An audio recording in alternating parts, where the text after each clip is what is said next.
to see you again. Happy Monday to you. If there's anything happy about a Monday, let it be us. Hard Takes, and I'm Jerry Bo at Jerry Bo Sports. Thank you for joining us like you always do. 1 o'clock Central Standard Time. That ain't gonna change. And we're always gonna bring you entertainment. At least for this week whenever I say we, because this is my man Aaron's last week. So we gotta make this special.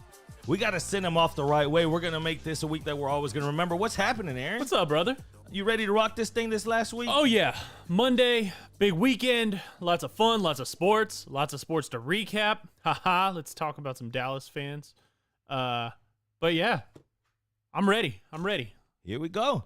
It's time to do this in style. Are you guys ready out there? I saw Alex Villanueva came out shooting shots. The Aggie Milkman, how are you feeling about your Dallas team? Do you feel like it's over? Are we moving on to the offseason? Are we maybe going to the USFL? Whatever, anything. Is there another sport? Are we officially in cornhole season? If you're a Mavs fan, is it time to go find some friends and get a banana boat? What is it like? Because yesterday we saw what could have been, obviously not the last punch for the Mavs, but what pretty much is the last punch. If they come back from that, goodness, I don't even know what I'll do. Which we're going to get to that. We're going to get to the recap of the weekend. If golf is your thing, even if it's not, if you wanted to see a crazy comeback, a 30-1 odds comeback and screw my parade. Damn it. Screw me out of $5,000. We'll talk about that. Well, how was your weekend? Let me get to everyone else in here, though. Seamonts, TD Pookie, Virginia Buttonweed. What up, everyone? Everyone, we done shooting shots, or is this a safe place? The confession line's open. If you have anything to get off your chest, if you have anything that you might have sinned this weekend, you might have committed adultery, and you got to get it off your chest. On this show here, this is a safe place. You will not be judged or blackmailed. Maybe. Yeah. 281-522-6336. You won't be blackmailed by us. The rest of the odd squad, that's up to them. Maybe. You know how they do it. But what's going on, guys? How was your weekend, Aaron? Anything special happen? A lot of stuff. I ended up going to the Astros game on Friday night, watched them lose. Is there a Aaron curse? I thought there was. That was my second game of the season. They lost the first game because I was at Odorizzi giving up 6 or 7 runs in the first inning against the Angels. That was Ohtani's near no-hitter. Then that happened on Friday. They lose. And I went yesterday, and I sat down with my wife in my seats, and I said, they lose this game. I'm not going another season. I'm done. I'm done for the season. I will watch from home. I'll drink my own beer. I'm not jinxing this team. And lo and behold, Jose Altuve had plans from the jump. Works a 3-2 count, sees a lot of pitches, and all of a sudden, they just tee him up a high fastball that he sends into the Crawford boxes. From that, it was Astros rolling after that. The curse is broken. Jose Urquidy went out there. He dealt. He gave up quite a few hits, but he had 10 strikeouts at the end of it. He got out of those almost jams. A full 6 innings. Yeah, They pulled him out with 1 inning with 1 out left. I don't know why Dusty pulled him out. I never felt like he was in trouble, even though he was giving up hits. He felt like he's in control. Yeah. Like, okay, and they weren't. He wasn't giving up bad pitches for them to hit. It was they were making contact on some of his good pitches. It's just that's what happened. But they weren't driving him far. So Urquidy looked good. My God. That was fun to watch, but before we get to NBA, I'm going to rant here for a second. Get him. If you go to a sporting event, and baseball being the easiest to diagnose with this. Uh-oh. If you go to a sporting event, and Dre, I don't know if he's in here yet. I don't even know where he's going with this. Because he's a season ticket holder. Let's say you're at a baseball game. Astros, Rangers, Angels, Dodgers. I don't give a shit which team you're at. Junkies. Space Cowboys. Honey Butter Chicken Biscuits. Whatever you want to call them. The Savannah Bananas. Whatever. If there is gameplay going on, you do not move from your seat and you do not walk down from the stairs to your seat. Period. The end. I don't care. During gameplay? Unless you are dying. And literally dying. Not... oh, man, I cut my hand a little bit. Oh, well, tough shit. Wait until the end of the inning. If you are dying, that is the only excuse you ever have for getting up. If you shit your pants, well, there's nothing you're not gonna be able to get up the aisle and into the bathroom in time to get it out. Everybody's shitting their pants. Guess what? You sit there and you wait for it. Unless somebody around you throws up from the smell, you stay sat in your damn seat. Yesterday was the worst because the section I was in, they had all these parents whose kids were singing the national anthem with this choir, and they apparently forgot what it's like to have money to go to a game and have some leisure time because they have too many kids to actually afford $1,000 to go to a game. And they were up, down, up, down, up, down, whole freaking game. Making you I missed walking by you? Yeah. In front of me, in front of everybody, just standing up, talking to each other. Like there was a family 2 rows in front of me. The grandparents were like 3 rows ahead of them. Well, the little child, they had like a little probably 5 or 6 year old that wanted to sit with the grandparents, so he kept running back and forth between them, which is fine. The kid's in the aisle. Everybody can see over the little midget's head. He's a tiny little person, or little person's head. I mean, he's a child. He's probably 2.5 feet tall. And then lo and behold, the grandmother gets up because she wants to have a conversation with her daughter in the middle of an inning, middle of gameplay, and is standing there. Like, this is the camera being my perspective. You're looking at the actual game. She gets up, walks, and is standing right in my line of view, talking to her daughter about, we'll go out to dinner. I don't know what the hell they were talking about. Easily 3 batters. 3? 3 batters. She's sitting there talking. You can't have a conversation for for 3 batters. You can't have a conversation. How about let's take a picture, people right in the middle of gameplay. Oh yeah, you don't do that either. You don't stand up. You stand up when everybody else stands up. You stand up for a home run. You stand up for a badass out. You stand up for the military appreciation stuff, which they do in between innings. But other than that, you don't stand up during gameplay. Isn't it the worst though? Whenever they're in your row and you have to keep standing. That's the worst. And then they just keep coming. I had 2 solutions. And I didn't have the opportunity to use solution. Well, I had 3 solutions technically because I tweeted out, if you follow me, @AaronIsBlitzed, I said we need to normalize just thumping people right in the forehead if they decide to walk in front of you or get up and ruin your game day experience during pitches. If there's a pitching change, fine. You have a commercial break. You have a 1.5 minutes of commercial break minimum because the radio break is 1.5 minutes. The TV break is usually 2 minutes, 2.5 minutes to get up and get out of your freaking lane. Fine, get out of there. But in between batters, no, there's a pitch clock in between batters. You don't have time to go and do that. And then the people who are, I came and I sat down in between batters. No, because you were walking down the aisle. I mean, I'm not that far back. Like, I'm 21 rows back. You had to walk another 15 rows down, which means the people behind me were watching the back of your happy ass walk in front of them on the last batter. What do you guys think? Do you agree? Is this something that pisses you off? Poor Marine says, Aaron, you're getting like me. This is not good, man. Old people can't expect everyone to do what they want. He's agreeing with you. He's saying he agrees, but no one's going to do it. It's tough. You see, during hockey games, that's more for safety, though. But during hockey games, you're not allowed to walk. Baseball's for safety. A ball hits you in the middle because you're not paying attention. That's during hockey, they got the people that are standing and they say no walking. They got the little sign. They'll turn it, say, all right, coast is clear. So you just take off running real quick. Astros ushers have that sign. They just don't enforce it. And I don't know why. I don't know if it's because we're too nice here in Houston.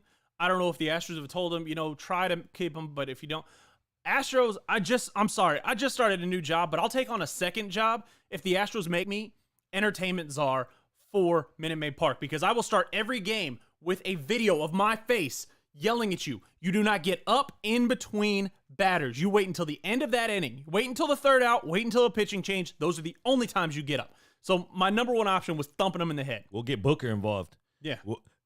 You stay in your seat, sucker. Every time you get up, you could just hit the button at any time. Sit your ass down, sucker. Yeah. So that was option 1. Option 2 is I bring my own baseball from home in my pocket, and when people get up in front of me, like 2 rows in front of me, I just whack right at the head. I throw it straight at their head. But hey, guess what? It says balls might be flying around the park. That's your fault. My goodness. Number 3 option was I actually took it upon myself because the people on my row had no decorum. They only got up during at-bats. Not once did they come and get up or sit down in the middle of an inning. So finally, like 7th inning, they decide to be parents like, oh, it's Sunday. We got to get our kids home. So they start getting up and leaving in the 7th, and like 5 or 6 people in my row start clearing out. And finally, under my breath, I was like, oh, you got to be fucking kidding me. Y'all are interrupting the most important part of the game right now. And so finally, like, one dude and his wife heard me, and they turned around and were like, oh, yeah, we're real sorry. I was like, okay, well, remember that. remember the fact that you pissed me off. You pissed everybody off by doing this. Don't do this ever again. Damn, Aaron. Aaron is pissed. Show enough. You know what we do on this show when he gets going? Show enough. Yeah. That's exactly Chuck D what wants to call me Karen. Well, no, it's general decorum. You don't do that at a baseball game, at a football game. Guess what? You don't do it during a drive. You wait until they punt it because guess what? There's a freaking commercial after the punt. You wait until there's a timeout in actual gameplay, not a, oh, hey, he just ran 2 yards up the middle. Oh, all right, they're back in the huddle. No. You wait. What's excessive for getting up, making you get up on your own row in one game? Like, is it 3 or 4? Well, let's see. I sat there for 8.5 innings of baseball. And I mean, I missed 3.5 innings because I got up once to go get another beer, another time to get food, and then another time to go buy my share to care, the 50-50 raffle. So I sat there for 5 solid innings of baseball. Or no, 7 solid innings of baseball. 7 innings of baseball. I got up at least 12, maybe 14 times. You got up? I got up. Oh, for other people. I had to get up for my people to get in and out during gameplay. I don't care. 14 times? I don't care if you sit down and you get up. Yeah. Okay. So here's the thing. Say it's the end of the second. You get up. You go out. You go. Okay. I'm gonna go get some beer and some food. Cool. You wait. They get through the top of the top of the third. You go and you sit down. It's the middle of the third. You watch the Astros bat for 3 batters. 3 up, 3 down, whatever. You decide, you know what? I already chugged this beer. I want another one. You want to get up? Fine. I don't care. It's not during gameplay. I'll get up every half inning if it's half inning and I'm not missing anything. So I don't as long care as about the the rule skit is on the gameplay. It's not even a count. You can get up of all you have. Basketball, baseball. Just don't interrupt my gameplay. And if I'm eating my nachos, just wait a little bit.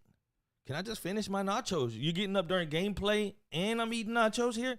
Like now I'm having to do this move. And that's the worst thing is when you sit down with your food because you waited like a nice person and you sit there and then somebody waits 2 batters in and goes, oh, hey, can I get up and go get something? You're just sitting there with food. You're trying to juggle a beer and not let them kick it over. Like the worst. I had this happen to me. One time I did this. The person walked by and did this number. They look at my food. They were like, hey, where'd you get that at? I'm like, just go. Like, just go. And that's why I like aisle seats because then I don't have to bother other people. Yeah. But then you're bothered. Then you're bothered by everybody else the entire time. So you know, aisle seats is a luxury. You treat it like, man, I could just get in and out of this thing. But then if you got a bad row, my God. How about guy that walks out of your exit row, but then he's like, say it's 20 seats, he's 14, but he keeps coming out of 1. You know, he keeps coming this way. He goes the long way, and you're like, bro, your seat's on. Go 6 way that way. Your family is sitting in the first 4 seats. You could just walk. Well, I don't want to interrupt their game. Oh, so you want to interrupt everybody else's game? Are you out of your mind? About that person? Oh, I don't even know how we got this, but I was so fed up because there's a couple more games definitely my wife and I are planning to go to. She was like, all right, obviously we need to go find a way to sit in the Budweiser deck or sit up in the Michelob Ultra deck where there's not people walking in front of you because it's all that standing room only. You get your own little table and stuff. She was like, we'll sit there from now on because you're going to blow a gasket with all these people. I was like, well, people need to stop being assholes. Chuck D, I'm not going to call out what section because they were my sister's season tickets. So I'm not going to call her out. Dre agrees with you. Peep gets up at random times. Don't even wait between innings. So I guess, it's a Dre, you're a season ticket holder. You've been for years. How long do you go into a season before you start telling people, like, hey, man, you need to stay sit? Because our Virginia said you need standing room only. I do. I hate that because then if you leave to go pee, then it's hard to get your seat back. Like, I paid for the seat. I want the seat. But also, don't get up in the middle of gameplay. It's not hard. Big Boss Marshall will be a witness to this. Now, the last outing that we had with all of us, it was mayhem. It was. But I bought the whole section, the back, so no one was behind us. So I bought these 2 front rows. No one was behind us, and no one was next to us. The roll I got, it was only like 6 this way, and then there was a wall, so no one was there. And then we had a few people, and that one did go, but no one was behind us because at one point or another, I just remember we got so drunk. Clarence will be a witness to this, that everyone was just standing up in their seat. Like, we were all just standing, but again, no one was behind us. Yeah. And so that's a considerate thing to do. You don't have a bunch of, I'm not going to lie. all of us, everybody in this Odd Squad group, we are drunken animals at times. You don't have a bunch of drunken animals standing up like 5 rows in front of people and ruining their shot of the game. You were smart. You were considerate. People don't have consideration anymore. People don't pay attention to the fact that, oh man, this dude dropped $80 to go to a game. Maybe I shouldn't walk in front of him. Maybe I shouldn't. And that was my biggest pet peeve is the home run that the Rangers hit on Friday, Cole Calhoun's home run. I missed that pitch. Literally. That's the worst too when something good happens. The people or bad next to or me, good, you're just like, they literally came and sat down during that with extra beer, and I was like, and all I heard was the crack of the bat, and I heard everybody start booing, and I was like, what did I miss? I can't see over this wall of humans. Then you have that mom that's like a real like careful mom, so she stands in there in the way, and then she like guides everybody, and she's like, come on, and she waits instead of going to sit her ass down and everyone just sitting down. I mean, that's what you got here. Aggie Milkman, I hate when people look at you wondering why I'm in a wheelchair and then they bump into you. Dude. Yeah, assholes, quit looking at me and let me go. You know what you should do, Milkman? Run over their foot. Yeah. My bad. I'm for it. No one's gonna get mad at you. They shouldn't. As soon as you see like this fool's looking at me, all right, and he's about to bump in me, you got to learn a trick. Just hit him, just like on the toe too. Like you don't even want to go over the foot because that doesn't hurt. You need to catch like a pinky toe, just keep going. My bad. You know, just like a speed bump. Boom. Of course, on Friday, I had dude walking towards me. This was during a slow part of everybody walking around. He had plenty of room walking around the concourse, and he decided he was going to try to play the chicken game with me. And he bumped into me, and he spilled his beer all over his hand because he literally would not just step to the right. Like, dude, you have plenty of room on your side. I'm far over. I'm trying to get to the bathroom. Like, I can see the bathroom from here. I'm trying to hug the wall as much as I can, but I also can't run over children.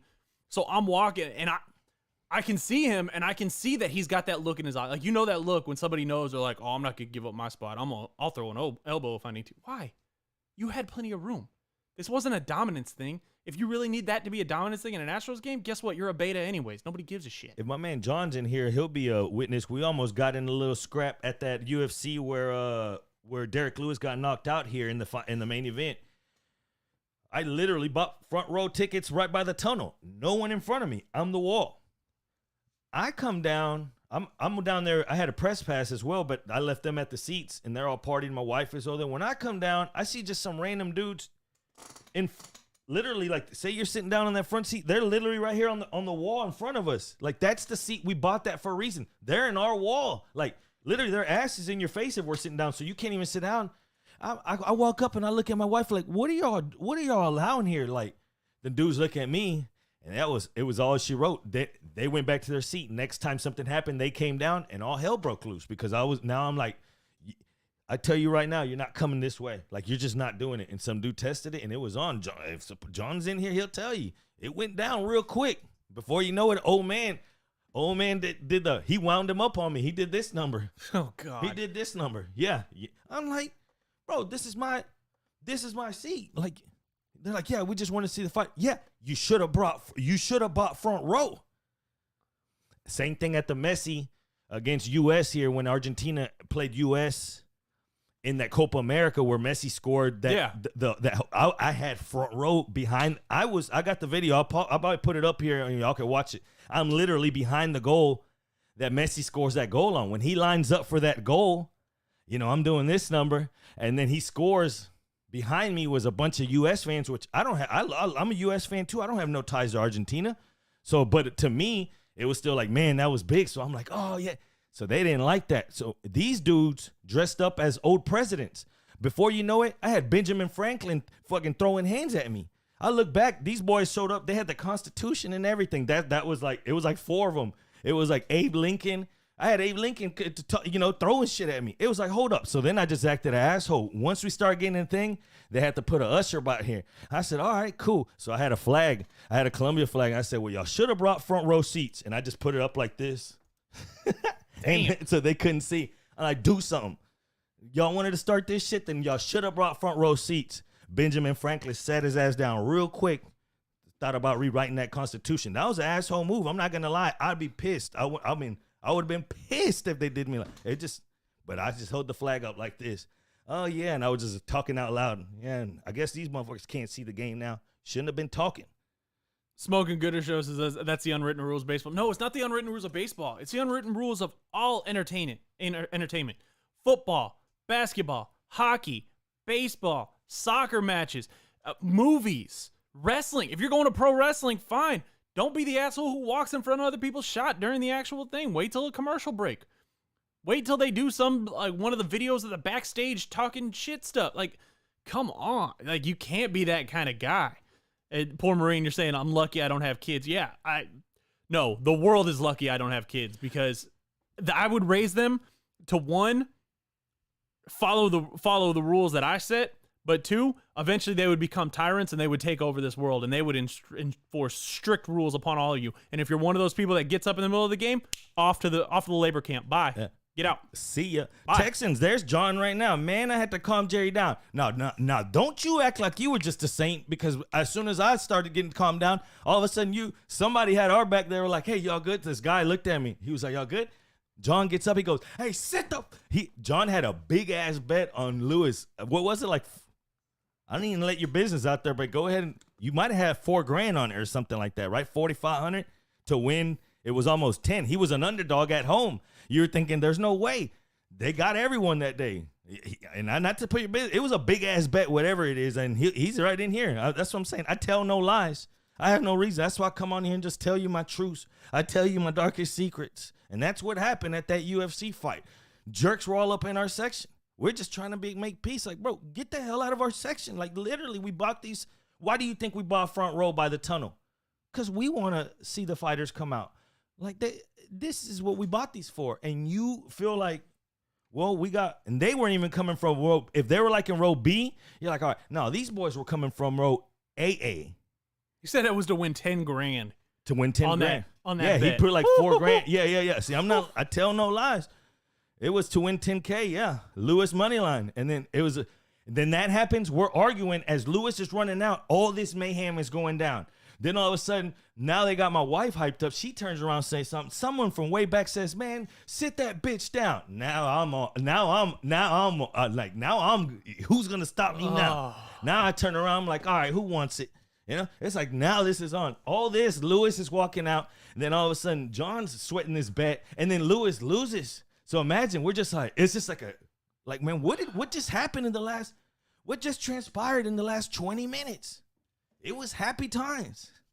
I mean, so yeah, I got that off my chest, hopefully. Everybody knows I'm an angry person. Yeah, I don't care. Thanks for bringing it up. Sorry. This is a safe place. This is a place for confessions. We're confessing right now. You can confess. Okay? 281-522-6336, or you can confess right here. Anybody out there. You see us confessing, but that's why I stay my ass and I'll UFC at home most of the time. You know, I watch the game most of the time. Going to the game is a process, right? It's like an adventure. You have to deal with jerks. You have to deal with the parking. You have to deal with it's a process. And see, I don't even mind, 99% of the time, I don't mind the crowds like getting in and getting out. I get it. You want to stand. Everybody wants to get into the stadium and get to their seat. Cool. I don't mind that kind of crowd. I don't mind the crowd of everybody trying to get out. That doesn't bother me. There was Kids Run the Bases night. I had to walk past. They had thousands of children and their families lined up, so it was blocking the walkway to get out. That didn't bother me. We didn't even plan on having this conversation, and like I didn't even know where Aaron was going for it. Look, we talked about this the whole 30 minutes. Like we didn't even talk golf. We didn't talk about basketball. We talked about etiquette and how to conduct yourself at the stadium. Everybody's saying if I he'll piss himself sitting in the seats, not knowing. No, because again, I would be an attentive enough parent to check with him every half inning. Hey, buddy, you got to go? No? Okay, how about you get up anyways? Let's just take this inning off. We'll go. You try to go to the bathroom. And if he can't go to the bathroom, cool, we'll sit out there for an inning and wait for him to have to. Number one. Number two, me and my wife already had this talk because I got two nephews. And I told her yesterday, I was like, because I was watching a kid run around up and down the stairs, which wasn't bothering me, but I'm there to pay attention to a game. I'm not there to baby. I was like, I won't bring my nephews until I know they're old enough to sit down and watch the game with me. Enjoy the game. They want to talk baseball. Fine. Like my sister has a strict rule. My sister loves baseball so much you don't talk to her. Like we went to the game together on Friday. We didn't speak a word during pitches. In between innings, we can talk. During pitches, nope. during any at bat. Nope. boy Aaron's she strict. refuses. No, she doesn't want to talk. Oh, she. I'll talk. I'll have like light conversation, but like she won't talk at all. And that was the thing. It's like I will take my nephews when they are good to sit down. If they want to talk politely with me, cool. If they want to ask about the game, I will teach them about the game, what I know. I will tell them everything I can. But I can't sit there and try to enjoy. I'm there to enjoy the baseball game. I can't sit there while they're running up and down and trying to keep an eye on them and keeping them from, falling over the railing and crap. That ain't my job. Well, there you have it. That's not his job. Doctor, what do these guys got going on here? They're talking about what have you got to drain the main vein? Apparently, Ivan went to the casino. Yeah, how'd it go, They're hating Ivan? on people playing slots. Why are you hating on people playing? Whoa. Dre says real men don't play slots. Oh, real men gamble whatever the hell they want. Whoa. What happened? Real men don't pull the one-armed bandit? Pow, pow. You guys remember I was thinking about last time in Vegas. I was like, I came from a time that people would never really believe that you had to walk around with a little bucket full of tokens back in the day. Whenever I first went to the boats, Al Capri, you would play slots, that you'd have like a little bucket, little white bucket, had the Al Capri, like the Mardi Gras type stuff. Yeah. And then you would just, when you'd win it, ding, ding, ding, ding, ding, and you just kind You of have to scoop it up into the thing. Yeah. And then you'd go dump them basically like you were in a big ass Chuck E. Cheese. Yeah. You see now, no, you on the rant. I can rant a lot about something, and we go for an hour, dude. Now Vegas. When you go to Vegas, say, and now there's no tokens, obviously, right? It's all ticket. Say it's $71.38. When you put your ticket in that thing for dispense it gives you $71. They keep the 38 cents now as a surcharge, no matter what. Really? Dude, that's a new thing now. So now, me and my wife sat there. My wife and I looked and like, so how much are these at? Like, look how many people are. So they're just taking. So we started doing it to where we would play our credits down to an even amount because we were losing out every time. It was like, and this is on the strip. The Flamingo did it. And if she's in here, she'll probably say exactly. We figured out it was only like 1 or 2 out of 11 casinos. All of them we would look at too. Like, all right, let's just try this one. Yep, there goes those 10 cents. We're like, man. So it got to the point to where you're giving them a lot. After COVID, they started doing that. Oh, hell no. Yeah. Luckily, I haven't, let's see. The last time I played an actual slot machine was New Orleans back during football season. But yeah, they didn't do that. Oh my God. If I found that up, nope. See, I'll play slots when I'm bored, or if I'm tired of just staring at cards all day, I will play slots when I'm bored, or I'll play the first 15, 20 minutes I'm in the casino. That's my warm up. I'll take about $50 and I'll go sit at a couple of different slot machines. I'll see what happens. Sometimes it works, sometimes it doesn't, but that just gets me warmed up. And then I can finally go find a gaming table, or I'll go and I'll sit and I'll play video poker and just drink beer for $1 for about 7 hours before I actually start to gamble. Oh, the Capri's going to be Horseshoe. They are rebranding it. I know that. I didn't know it was going to be Horseshoe, though. I know they're rebuilding it. I didn't even know they're rebranding it, to be honest, till you say that now. Interesting. It's good to have books there. Now, let's get to halftime real quick. Let's get to these marble races. We still have the glasses up. The 4 lucky people that have NBA teams. I'm going to have some more giveaways here soon. It's Aaron's last week. Enjoy the best play-by-play caller since Marv Albert. We'll be right back.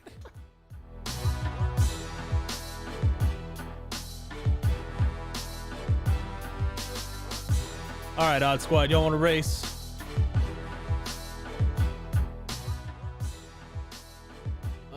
Log in successful. Race time.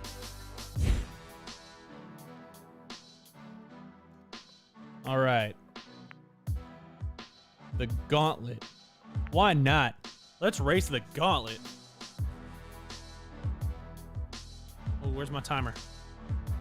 All right, you got 60 seconds. 60 seconds to get your marble in there.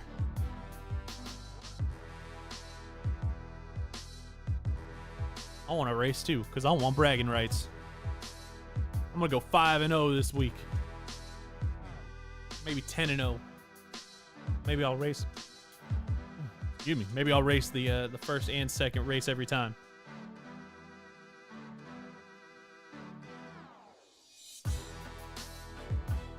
You got 30 seconds. 30 seconds to get your marble in there.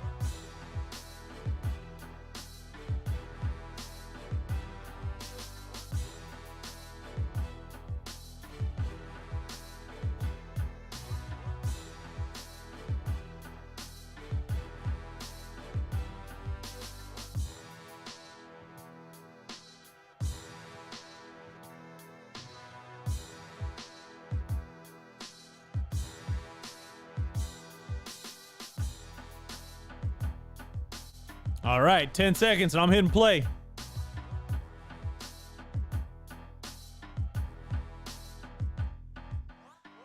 Alex, we don't need to know how you spent your weekend. All right, here we go.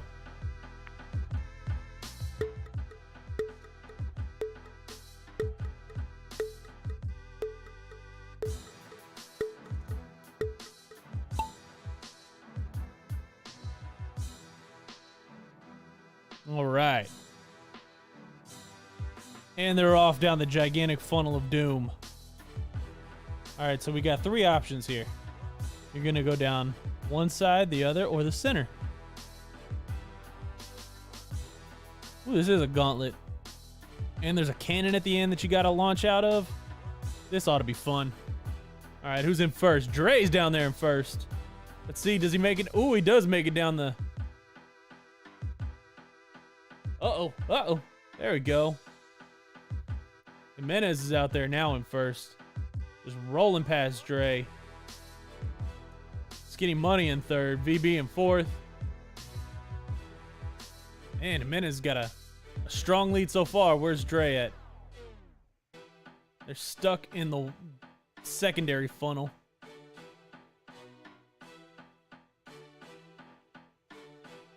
Uh-oh. Jimenez now stuck in the giant turbine. Let's see if it actually pushes you through. Skinny Money's out there taking the lead now. Oh, Jimenez, you're stuck. Skinny Money's going to extend this lead, and let's see how far he can go with it. Jerry's in second place. What?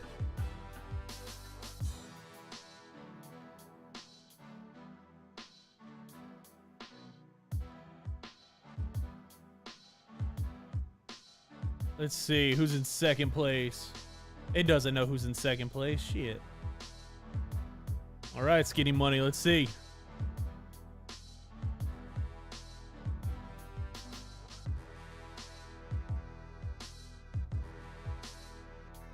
Uh-oh. Clarence is coming out of nowhere.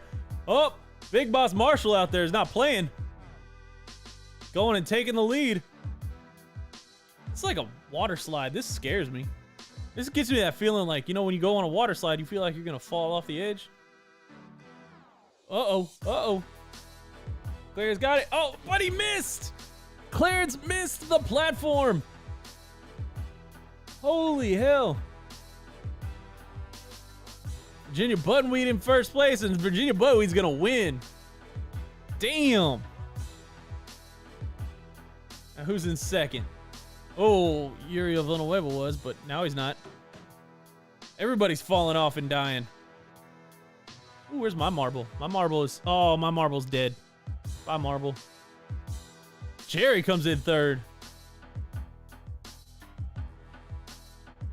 Let's see. Let's see how many people fall to their death. Is JG gonna make it? Oh! Barely.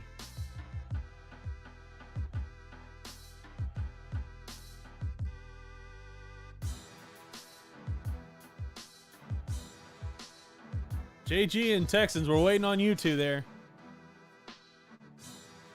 Just take your sweet time finishing this race.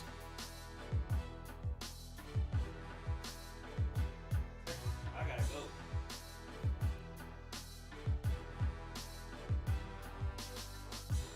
Where's JG at? Come on. All right, here's the good question for the class. Is JG going to still be doing this at the end of the 45 seconds with this timer? Oh, nope. Looks like he's actually going to finish the race. About time. Good job, VB. And look at all of us who died. We all died. All right, we'll be right back.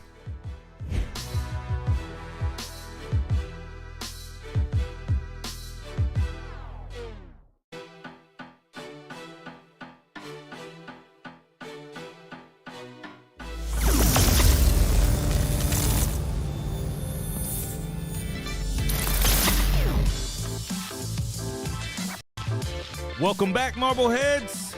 You know what it is. It's Monday. It's a Man Hold Up Monday, 281-522-6336. If you want to get in at any time during this show, jump on in. Join the fun. join the silliness or join any of this man hold up, let's jump right in. If you have anything to say about any of the topics, like I said, the phone line is open for you, or feel free to just join in the banter that's going on with all you bandits. These guys are just, I didn't know there were side bets on the marbles going down. I need in on this. That's the last thing I needed, but I'm in. Let me know. Let's start off man hold up. What we got up first? Oh, let me grab it over here. Where'd it go? Where'd my magical hold up To button? see my marble get killed was heartbreaking. My effing marble on some bull. Wow. This may be JG. Just catching up with a little bit of the chat here while we get this pulled up. Here we go. Man hold up. Where'd it go? There we go. Well, if it's loading. There we go. There we go. Let's get to the first one. Did you catch any of this Jackie business with the Yankees and White Sox series? Anyone over the weekend catch any of the games or any of the silliness? I think it's straight up silliness what's going on here. At first, I thought, whenever I just read the headline, I didn't know if they were going like, this is a racial thing. Like, I didn't know. I'm like, what does Jackie got to do with anything? Did you catch what happened? I saw a little bit. I saw Tim Anderson of the White Sox spent his whole weekend just trolling the Yankees, basically pissing them off left and right. So I didn't see the Jackie part of it. I saw that after the fact, but watching Twitter all weekend, watching him just piss them off, especially with the doubleheader on Sunday, was just glorious. They hated him all weekend. They booed him. Basically, Josh Donaldson called him Jackie, referring to Jackie Robinson, which it's an inside joke with them that Josh Donaldson came out and said that he felt that he was cool to say that he's used it before. He doesn't understand what's changed because it was Tim Anderson, that came out 17 or 18 and said that he was going to bring back fun to baseball and he was going to be the modern day Jackie Robinson. So Donaldson said Jackie one time, said Jackie a few times. All hell broke loose a few times throughout these games. There was some scuffles. Let's get to his first video. Check it out. We'll Silliness. again as Tim scampers Just back. silly. And what he's saying Who's is in the wrong there? Is Donaldson in the wrong for push pushing him off the bag? What do you think? I mean, watch this other angle. Lips on Chris Guccione said, check out this other pushed angle. him off. That was a great check this job one of out. umpire. What do you think, Aaron? I thought he did a terrific job with all of this. Yeah, that's against pushing? you can't only push him, you can't literally block the base and shove him out of the way while he's in mid slide and has no control of which direction he's going. And ironically, he already did the seal slide where like the seals on the iceberg where guess what? Once they hit their belly, they can't really steer too much. Like, don't let the Wii game fool you. They really ain't steering. Yeah. My man you looked can't like just grab the dude and just shove him off the baseline. He looked like a hockey goalie right now, just sitting in front of that base, and he just made it impossible. And once he still made contact with the base with his hand, he proceeded to move him off. See, like he's just pushing him off. No, this is unacceptable, especially with all the beef that's already been going down. This is completely unacceptable. And it didn't look as bad as this. This is because you could make the argument because it was bang bang earlier that, oh, maybe the throw was low and he was getting it and coming in. No, he caught it, swung his arm all the way around and underneath his ribs and started pulling Tim Anderson to the side. Like, that's a no-no. Out of here with that. You can't do that. Tim Anderson speaks after the game. He gives you a little recap of why he was so pissed. Yeah, he just made a, disrespectful comment. Basically was, trying to call me Jackie Robinson. Like, what's up, Jackie? I don't play like that, and I don't really play at all. You called yourself Jackie, the modern day. I don't bother nobody today, but he made a comment, and it was disrespectful, and I don't think it was called for. It was unnecessary. That was when you guys crossed paths with shortstop there at the end of the third. Yeah, but that happened in the first time he got on, and I spared him that time, and then it happened again. It was just, just uncalled for. It's not, I got time to, be playing like that. Is he over exaggerating? Like, I don't know, to be honest. I don't know, to be honest. You know, it was very disrespectful. You know, you just don't want to play like that. You call it disrespectful. Tony just said it was racist. Is that accurate? Yeah, same along that See, same line. Can you say what he said? You said what? Can you say what he said? I just said it. He called him Jackie. After it's on record that he said he was the modern day Jackie Robinson. He was going to bring back fun into baseball. He said that. He called him Jackie. I just don't see it. I don't see it in the racial form at all. And this is where I like. Again, I like the Tim Anderson antics. I liked him hitting a home run, telling everybody shut the F up. That was fun. Get back at Yankee fans. But no, Donaldson's right. You can't give yourself a nickname like I'm the new Jackie Robinson and then get mad if somebody who's not your race calls you that. Now, what if somebody says I'm the modern day Kobe, and then when they walk by, they're like, Kobe? Like what? I mean, like, like how disrespectful? Like, is that disrespectful? If anybody should be pissed, it should be a lot of old heads like Dusty Baker, Tony LaRue, like guys who were around when Jackie Robinson was finishing his life. That's a huge disrespect. I'm the new Jackie Robinson. No. There is only one Jackie Robinson. If anything, somebody should have called him out in 2017, 2018 and said, hey, you put that on. Like, his own teammates, all the old heads in the game, his manager, his GM, everybody should have put that on ice and said, don't you ever say you're the new Jackie Robinson again. We got one Jackie Robinson, and we were thankful to have Jackie Robinson. Jackie Robinson did things that this league is so thankful for and pioneered a whole new wave of baseball. No. Sorry, dude. You can say, you know what? Big Boss makes a point, though. Okay. You know, it's not what you say, it's how you say it. What do you have? Like, do we know how he said it? But then it's a he said, she said. Exactly. Or that's he said kind of thing. I mean, Grandal was so pissed right when they came out of that inning that when Donaldson went up to bat, Grandal just said something in his ear first, and then Donaldson turns around and they start barking at each other for about 15, 20 seconds, and then they start going at it, and then they have to break them up. So Grandal took offense to it. I don't know if it's all, though, because Anderson came back and told him, hey, I don't know. It's a weird situation. Yeah, the way it's delivered for sure has a weight. I just believe in here, man. Like, if you call yourself Jackie Robinson and somebody calls you Jackie, and not like only you that, opened it up. And yeah, he was the one who first brought it up. Granted, it was years ago. But Tim Anderson is not the only black guy on the White Sox roster.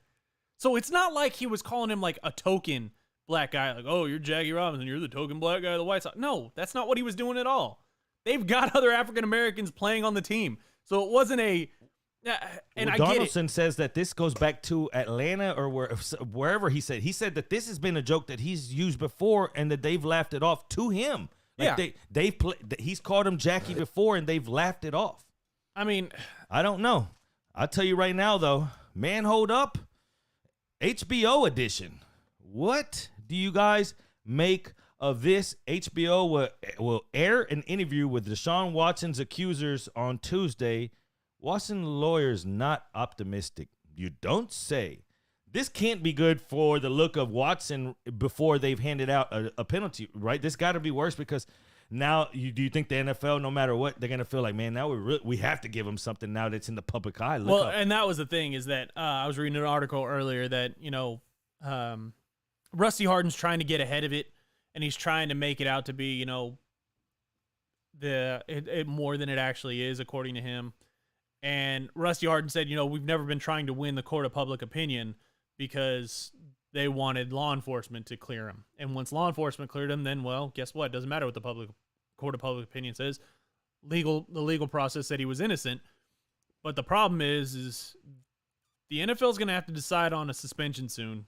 And the way these interviews come out, people are going to be mad. And I don't know what the interviews say. I don't know. I've seen interviews in the past, not sexual assault interviews, but interviews in the past where, the victim is being led with questions of, well, didn't that make you feel? Well, yeah. I don't know if that's what they did. I don't know how this interview looks. I haven't seen it. I haven't heard of it. But no matter what, no matter how this interview comes off, unless these women completely implicate themselves and go, well, yeah, I offered, which, again, I'm not saying that's going to happen, but that would be the only thing that the entire public would go, I mean, well, they said they were going to do it for money. Like, they offered to do it for money, which is How much of the public opinion will be pulled whenever we heard confirmation? Hearing and seeing are two different things. We heard confirmed that one of the massages ended with the girl in tears, at which point Watson, when he left, he ended up texting her and saying, I'm sorry you felt I'm sorry that if you felt a certain way, that wasn't my intentions. But that's one thing hearing it. What happens if you see it? Is that going to pull even more strings? Like, man, this is bad. Check it out, though. Deshaun Watson's lawyer, Rusty Hardin, doesn't have high hopes. On the other hand, Tony Busby's law firm issued the following statement in advance of Tuesday's night episode. HBO approached us and asked us if our clients would be willing to speak on record for the Real Sports program. As was the case with speaking with law enforcement and the NFL, we left the decision whether to speak publicly up to the clients themselves. Two chose to do so. These women are the most brave and courageous I've ever met. The firm is extremely proud to represent them during the filming process. I was impressed with HBO's diligence and insistence on fairness. Despite our request, HBO refused to provide us beforehand the questions they intended to ask. And I can tell you, hard questions were in fact asked. Not only to our clients, but to me as well. This firm has been trying and winning civil cases for 25 years. We're extremely confident in these cases. It goes on a little further, but you get the point here. That's what went down. Two of them stepped up. He's also on there. Do you think there's an inside angle? This is going to be on with Brian Gumbel. This is not like this is no little deal. That means Brian Gumbel, it's like, this is not a little deal. It's going to look bad. Super bad. Yeah, there's nothing, like I said, there is a 99.999% chance that whatever comes out tomorrow is not going to look good on Deshaun Watson, and it's not going to do anything to pull any favor with the court of public opinion. Period, the end. And Rusty Hardin wanted to get ahead of it. I understand that, but at this point in time, like, this is where the not paying them all to just shut up and go away this was your risk. Guess what? They're going to go and talk because you said you wanted to give your side of the state. You want to give your side. Well, guess what? That means they get to go give their side. So now is he going to argue that, oh, well, I should be on Real Sports with Brian Gumbel in a couple weeks to give my side? I don't know. Will he do that? If you're Rusty Hardin, you don't ever put him in front of a camera because what he says obviously doesn't come out right. And that's why he pleaded the fifth the entire time. Yeah. They said that exactly. He said, you gave him one sentence to memorize. Yeah, he said, I'll exercise my Fifth Amendment. I choose to exercise my Fifth Amendment. That's exactly what he kept saying. Yeah, every question, that's exactly what he did. He exercised the Fifth Amendment. They knew damn well they weren't about to let him do that before he was about to get served criminally, They're like, no, hell no. What's on the table is already on the table. Do y'all have enough to charge him? No. Okay, cool. Now what are y'all gonna do civilly? We'll see what happens, man. Hold up. Tuesday. Tune in to see what happens if you're into that type of thing. I'm not somebody's HBO login. I got HBO Max, but that didn't cover HBO Live, so HBO, who's got the HBO plug? We're talking GoldenEye in here? I'm in. We put it on the complex and proximity mines. I was a monster. Let's get to this one. Roll the tape. Airport fight. Ooh, the employee. Come here, boy. Come here. Come here.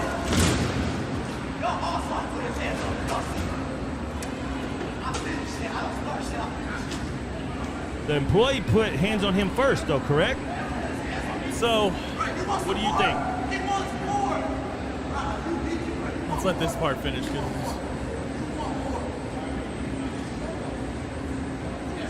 Wait for him to turn away with the blood, because the blood is the best part.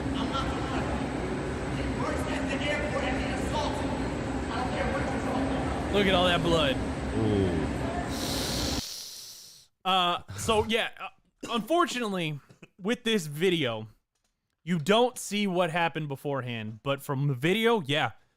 Airport employee put his hands on another human being, tried to pop him, and guess what? His punch was weak as shit because tall dude took it and went, "Are you out of your mind?" And then finally he said, "Did you see that?" Or yeah. whatever. And he made sure that everybody around him video and watching, he said, "You saw him hit me. You saw him hit me? All right, good." And then went and whooped his ass. Dude deserved more than that ass whooping. He should have gotten way more than that. Is he fired on the spot? Oh yeah, 100%. He'll never work in Fired the no airport severance. systems. Yeah, Yeah, you he were can't. blackballed in your industry. You cannot put your hands on anyone, especially when you're representing a company. You're not supposed to. First off, you're supposed to avoid confrontation. Once you make it physical, not even verbal. Once you make contact. JG says there's a longer clip of the dude swinging on the United employee first. If that is, I haven't seen it, so I'm not gonna say it is or it isn't what happened. But if that's what happened, the United employee still don't go out and swing on somebody.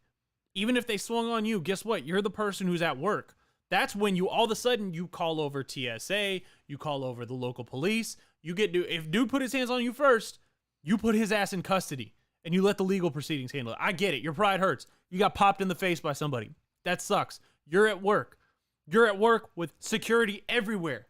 If he hits you first and he put his hands on you first, all you got to do is go, hey, security, TSA, can we round this dude up and put him in handcuffs, please? Cool. Let's go talk to the cops and press charges. Yeah, everywhere. Except for everywhere in society, in jobs, everywhere. You're not even supposed to run after the thief.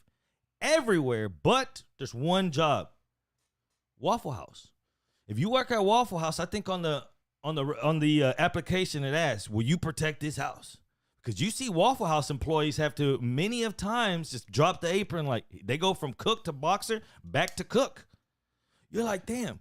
And he's working the cashier register. He's like, hold on, I'll check you out in just a second. Shirley, watch these eggs. Watch these eggs real quick. Flip them about 30 seconds. Let me go take care of this. Yeah, he comes back like nothing. You're like, man, is he not even going to wash his hands?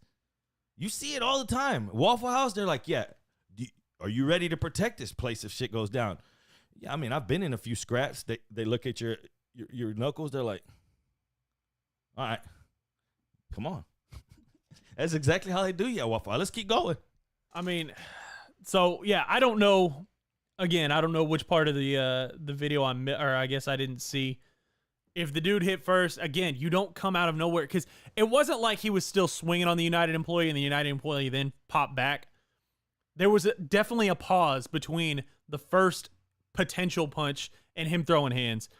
As soon as that first potential punch lands and things calm down for 30 seconds, that's when you turn it over to somebody, the proper authorities. Now, if he's just constantly trying to barrage you with a line with hands over and over again, yeah, that's when you fight back.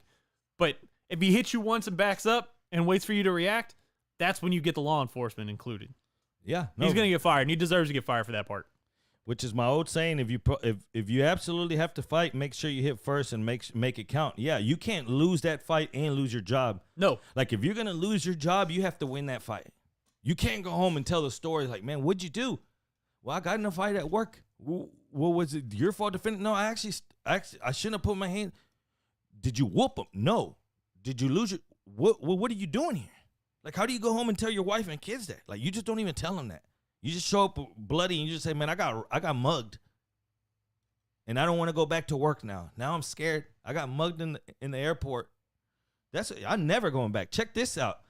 Have you ever? I'm surprised this doesn't happen more often when you go to a golf course, and somebody shanks it. Check this out.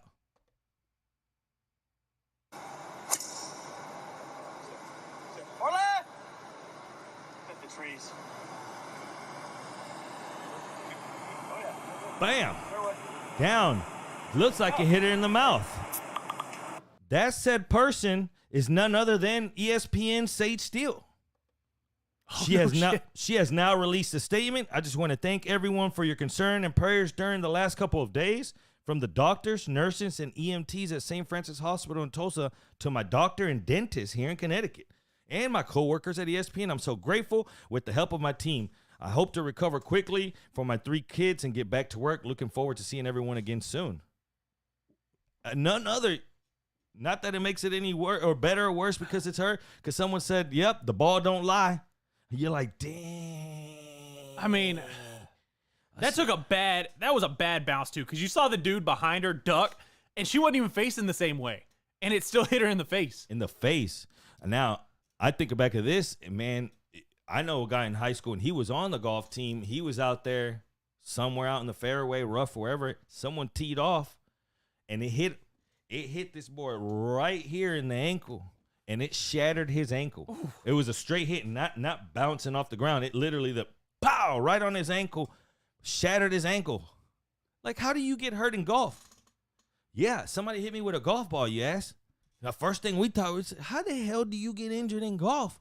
Like this kind of injury, when we heard like shattered ankle, said, did Travis start playing football? No, Travis is on the golf team. I said, well, what the hell happened? What is Travis doing? So he got hit by a golf ball. Just imagine that. You're sitting there in the middle of a conversation and just pow. Out for the year. I mean, I'm glad that she's okay now. That's, I mean, granted, that video of her getting hit with it was taken with, an iPhone 2. But if you would have told me that was Sage Steele, I'd have never believed you. I'd have bet you $100 that wasn't her. Even unless I saw her personally taking it. That did not look like Sage Steele. No. Damn. That was Steel Reserve. Let's keep going. All right, so Miguel Pereira came out after his UFC fight. Now he's on a win streak. But interestingly, the focus after the fight in this presser was him bringing up one Masvidal. So he's going to talk in an interpreter. We can maybe even fast forward a little bit when he talks in Portuguese, but then the interpreter will break it down. When you mentioned Jorge Masvidal, you said you want to find him, but you said you had a problem. What's the problem between you and Masvidal? E aí eu queria the emoji to my wife. An emoji. So he sent an emoji to my wife. The emoji with the two hands together like this, with a little amen. He sent it to my wife. I didn't send it to me. And, I never actually crossed paths with him, never had the chance to ask him. So I figured, I really want to understand, but might as well understand inside the octagon. So we'll just settle over there. That makes sense. So basically, he's saying that Masvidal slid, in other words, Masvidal slid into his wife's DMs. So he's saying that he don't even need to ask him outside of the ring, outside of the octagon. Let's just talk about it inside the octagon. Click this bottom picture here. Masvidal has responded and said, how crazy a world and how far society has fallen that this idiot, tag Pereira, would use his wife to hopefully one day get a paycheck and create a fake narrative and try to get a fight with me when clearly he sees she slid into my DM. Wishing you guys the best. # marriage counselor. If you see here, he posts proof and she reached out to him talking about good luck. Kill it. You got this. He sent her back you see how things get? Did you think Pereira knows about this and his wife, and they're playing it off so he can get a fight? Or do you think that he never even went and checked that the wife slid first? What do you think happened here? Or is he trying to buy himself a fight? I want to say that he trusted his wife when she said, this dude has been sliding into my DMs. You need to go, call him out and take a fight and get a paycheck. I think he's dumb for not checking on it, because if your wife says that, you go, let me see that. And then you message him back, because it's not like they don't have each other's contacts. It's not like they don't have channels to get a hold of each other. Yeah. I mean, to make a public statement, you got to get all the facts. Yeah. Correct? Yeah. So either his wife made him look like an idiot by just saying, well, yeah, he messaged me first and he never checked and verified, or he knew it and he was lying on it. He knew he was lying. I agree. It's a weird situation, because if he didn't check into this, then it's like he needs a big payday. Maybe his big payday comes in a form of fighting game bread. Maybe that's what goes down. Pretty girl. She has a big following, like 19,000 followers. You see it here. She slid into Poor Marine wants to know if she's hot. I don't know. Google her name. Gina Amir Atelier. No, she is. She's a pretty girl. I looked because I was like, who is this? But yeah, there you have it. So be careful what you go out and do, unless you're trying to buy yourself a fight, which I'm not even sure. But he's a good fighter. He fights that old, almost like Capoeira. You remember back in the day in that what was that game? That fighting game with Lee, and then the Mortal Kombat. No, but Tekken. Tekken. There you go, man. I can't believe it. They had that one dude. Remember, he would do and then you had Lee. The dancing. That's how he fights. He'll do some wild like. Y'all remember Tekken? Damn, I can't believe I forgot that. Tekken. Y'all were talking about video games earlier. Tekken was ahead of its time. Let's cut to the last one. or second to last one here. It's a few videos to get to. So this, man, you better be careful if you're in the media. If you're in the media and you have some, let's say, skeletons in your closet, and however you have them, you better make sure that you clean out your social medias, because first, let's play this video. There's lethal like ruthless fans out there. So Mark Haynes, which is brother to Chris Haynes that also works at ESPN, NBA reporter, got on a post-game Golden State Warriors little, what are they called? The little listen things, the little side podcast that you can do on Twitter. He jumps in there and he gives his opinion, and he goes basically talking on Steph. Many of the Warriors thought that he's talking down on him. Good. Go ahead and ask your question again. Why was Curry front running today? You gotta come off mute, Mark. All right, y'all can hear me? My bad. I was on mute. Yeah, we can hear you, driving, fam. All right, I'm driving home. But nah, man. Yeah, he definitely was front running today, man. The game was over. Poole and Looney had everything under control. But I think it was just they wanted to keep him in a rhythm. You know what I'm saying? Well, basically, it's not even, that's all he really says. He's saying that in game two. two, Steph Curry was trying to basically get points so he's basically trying to put his foot down again, like, I'm that guy. He's front running. He's trying to make sure that everyone knows it's not Poole. It's like, I'm back and I'm going to get the MVP. Like, basically front running is what he's saying. That's all he basically said. Well, Twitter went back and said, let's find out who this guy is. Some of this is so ruthless, I can't even read it. But Twitter doesn't miss. And they went back and looked up all his. Do you want to read any of those censored? Sure. This Censored. Yeah, be careful here because it's hard to read. I hope you got your earbuds in. Yeah, be careful. This is not us, but look, and you can see. Put your earbuds in. 5, 4, 3, 2, 1. All right. Censored some. This was June 14th, 2011. Wish I could make a commercial about gay people. I would say shut the hell up. Let's see. Then we'll go. Oh, this is before that even. This was December 17th, 2010. This gay dude looked up on my boy today. We was go have to beat the F out of him. Not the fuck out of him. The other one. All right. January 14th, 2014, at In Brit We Trust, because they ain't straight. If you put yo dick in a tranny, you gay, period. This is a reporter for the NBA. And then January 18th, 2011, hashtag rules for girls. If a man has you in a place alone and he is trying to rape you. This is terrible. And no one can help, you go along with it, so he just rape you and not kill you. What? Like, who is this guy? Like, look how bad ESPN, you know how they tell you on even regular jobs now, they'll try to screen your social medias to keep them clean and whatnot. This is an NBA reporter. This account no longer even exists. He's since deleted it. But look, even more. And like I said, some of these, it's like, what is that? I don't even want to read that. Look at that. Look, just read that yourselves, guys. Yeah, use your two eyes and read it. Like look at this guy. I'm not saying half of those words. I'm not saying any of that. Get to the last one. Now, somebody went and did a search on his thing. Watch this last video. All right, that's the rape one. Let's see.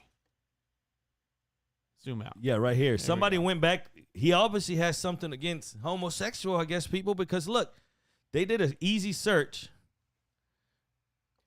And look, just one after another. Look, just one after another. All. How did ESPN hire this guy? Like, this is bad. Do you think he gets fired? So, and this is the thing. While this does look bad for Mark Haynes, it looks intolerant. It looks, everybody's going to be mad that he's not inclusive, blah, blah, blah, blah, blah. This looks even worse on ESPN. Because ESPN has been, I don't care who I piss off with this. ESPN has been the sports network of being woke. Everybody's included. We love everybody, no matter what your, what your race, whether you like to bang dudes, whether you like to bang chicks, whether you like to think you're a dude when you're banging chick, whatever. Doesn't matter. And they didn't do a background check on this fool. They didn't go have somebody go scope his stuff. They have it on every. You can't just let. I not guarantee scope it. everybody else at ESPN, including Sage Steele, has had every single tweet she's ever made looked through and looked at by ESPN bosses. They have somebody who does that. They pay to do that. They've done that for Adnan Virk, I bet. They've done that for Neil Everett, for Stan Barrett. They've done it for everybody.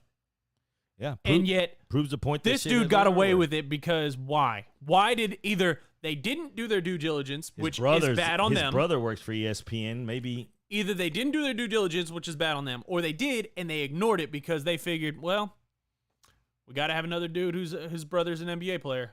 Why not? It's like crazy, so man. What's the excuse here? How do you allow this? And now it's like I said, that account's deleted, but I don't think he could come back from this. There's no way you come back from this and be respected in the NBA. He's gonna lose.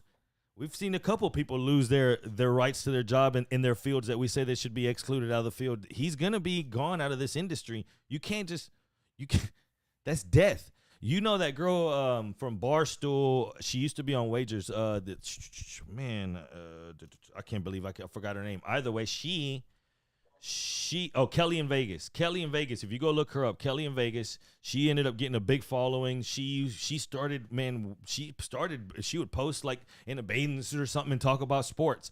Then she got picked up by like Wager Talk, and she was doing all their videos. She would be like the third chair, or actually she would be like the first chair, and she would delegate, let them go back and forth. You know, that's what she would do.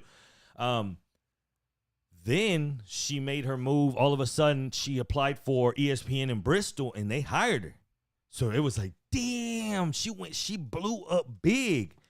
And she was supposed to start like 3 months later. Well, they went and scraped her profile, and then she used the European cigarette at somebody, calling them basically homo in that word, as a European cigarette, you know that. So basically that's it, and they found that, and they no job. She didn't even make it to ESPN. They asked her, at which point she came back and tried to say like, man, they asked me for nothing, and people put up all those receipts, and they were like, that wasn't your first time. You tended to drop that F word pretty often. And then she ended up at Barstool. She's the one that makes the videos with Making Money Kenny, or Money Making Megan, or whatever they are. But do you see how it is? They go back and scrape your stuff. How this guy got away with it, God knows. But there's an excuse there. They're just never going to make it public. No, hell no. They got the market cornered. I think they need to hire a CNN law expert.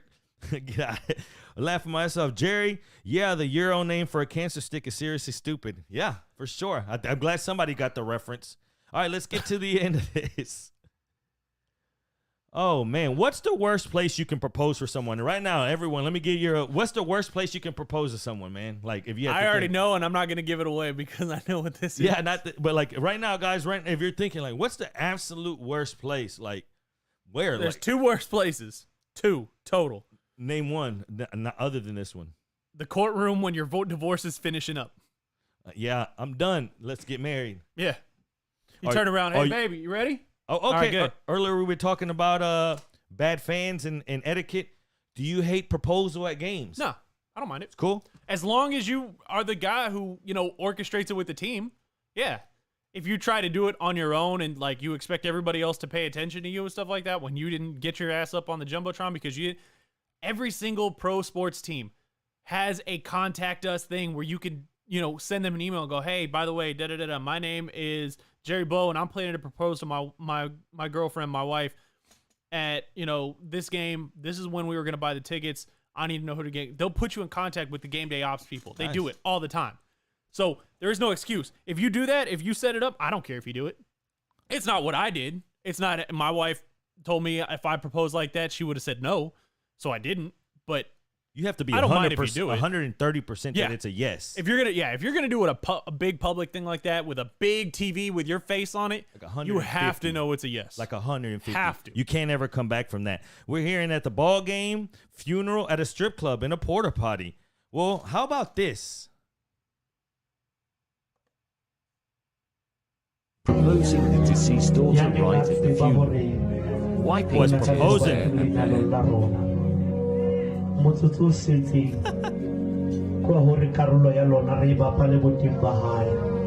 He's proposing to the deceased daughter.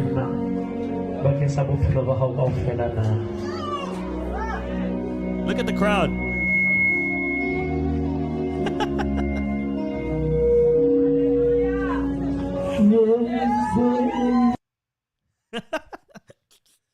Oh man. You just cannot propose now in front of the casket at that too. Like you see it there, like right there. It's like, hold on. I will just a say second. Hold it on. was his daughter and not his widow.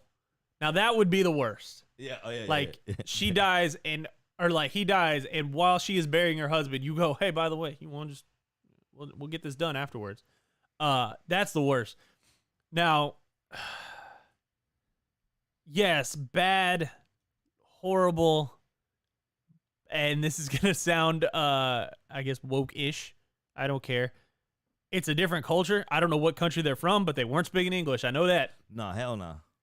And I don't know what kind of cultural standards they have, because that's the thing, is you adhere to the standards your culture approves and disapproves of. I don't know what kind of economy they live in. I don't know what country they live in. Is it dad is the provider for you all the way up until you get married, and dad died before you got married, and so this dude goes, you know what? Your dad died. I'll be your provider. Is that the kind of country it is? I don't know. If it is, I can't. I think it's still kind of trashy to propose at the funeral. I would have done it, afterwards. But still, I mean, This almost looks like a country where you can have multiple wives. What if this was like wife 5? Claire, she said yes. If you didn't see, she was crying and put her hand out and gave her hand to him. So she said yes. We've seen lap dances on the dead. Yeah. On this year's show. We've seen the dead in the club. We've seen the dead in the club melting. You remember that. He was supposed to be preserved. And instead, they put him in the hot-ass club, and he started melting like wax. And now, we've seen a proposal at a funeral. When one life ends, it's a beginning of a new life right here. All the best wishes to that happy couple. Let's get out of here. Hopefully, you guys enjoyed the show. Thank you so much. I had so much fun today, man. I'm telling you, during the weekend, you're getting these rotations of doing this show, and it's like, all right, I got to see my people from 1 to 2. So I'm gonna keep showing up, and we're gonna keep having a blast this week because this is Aaron's last week. We got 4 shows left before my man is gone. So let's make sure we make it count. Signing off like I always do. I want to thank you so much. I love y'all so much for checking us out and supporting everything we do. I'm Jerry Bow. Peace.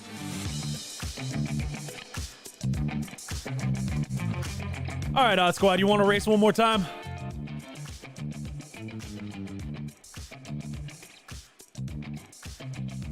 Or Marine, what shows are you banned from, first of all?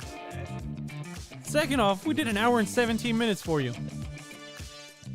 You know we're only on the hook for an hour, right? Poor Marine, I took a job with Odyssey, so I'll be a new studio engineer for 610, 100.3, 95.7, 96.5, and then I am the game day engineer for the Houston Texans. So, my ass is going to be in the booth with Mark Vandermeer and Andre Ware every Sunday, and then the Saturday and Thursday game that they got. How'd you get banned from ESPN, poor Marine? All right, let's race. No, not alienated.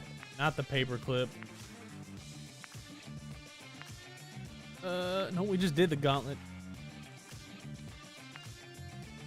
Not buckshot. The Delta.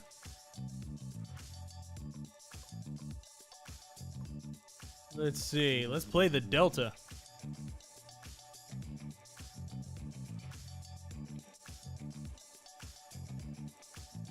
Tony, I haven't played. Oh man, is this a racetrack again? Nah, screw that. I don't want to do another racetrack. How do we get out of this one? Main menu.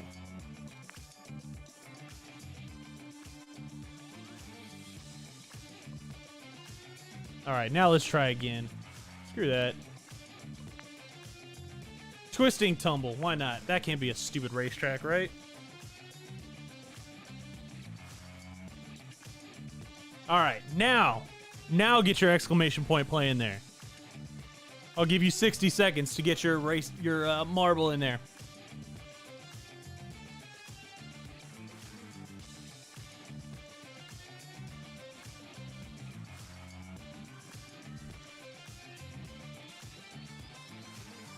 Poor Marine, what did you say that got you banned from ESPN?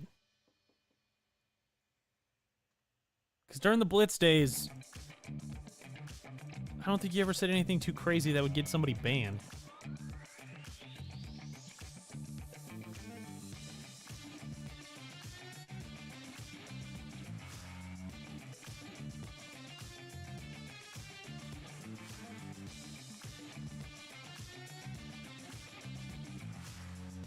You called someone a child?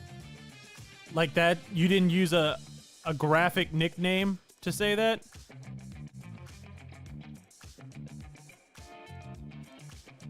"30 seconds, I'm hitting play, guys. 30 seconds. Well, okay then. I guess if that's what they want to really police. See, the interesting thing was, when I was there, they told us it was the Wild West. Just say whatever the hell you want. We don't care. As long as you don't make personal attacks at the hosts, let them say whatever they want. That wasn't racial. As long as you didn't use any racial slurs, you were good.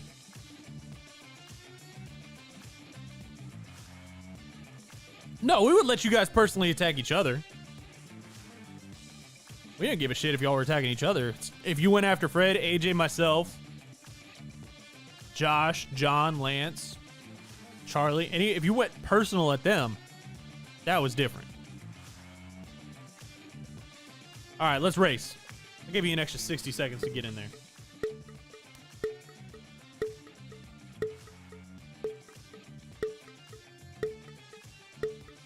Oh, shit.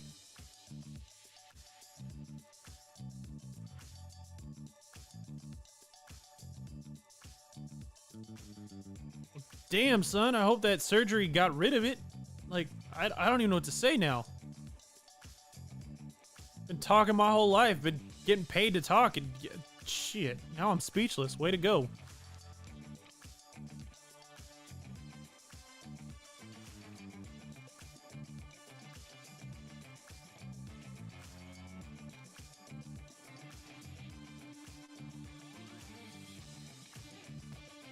Good Lord. All right, Dre's out in front.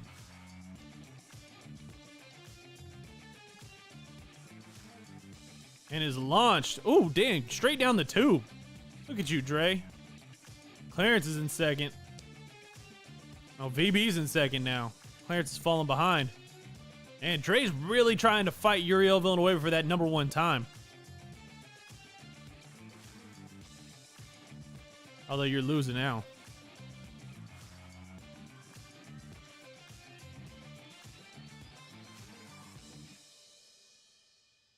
Uh-oh. Who's going to be first? VB's going to win. With an... Oh, that's got to be at the wire for the fastest time.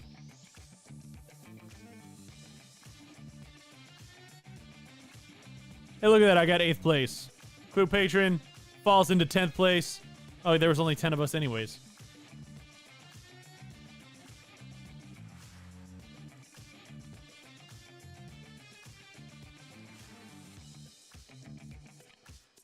Good job, VB. You won.